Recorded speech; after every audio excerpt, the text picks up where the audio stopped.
ครับตัวไก่โอ้ลูกใหญ่จริงครับ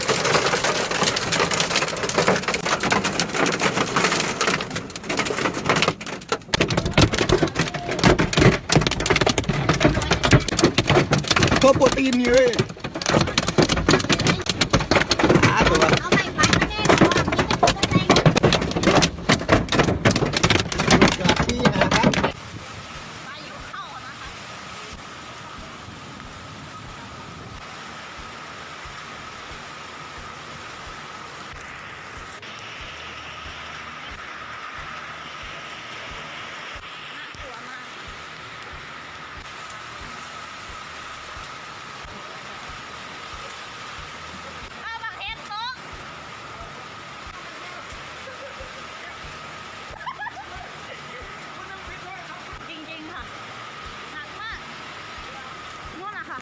ากลัวมาก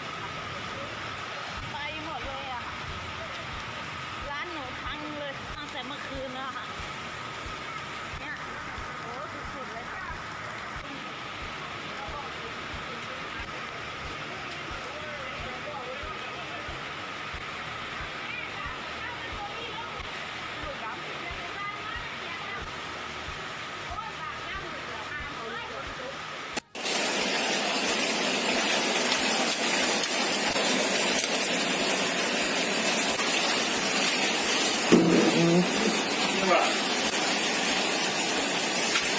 อันนี้รถกู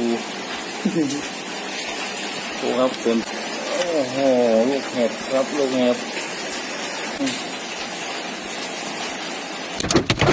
โปรตีนนี่เว้ย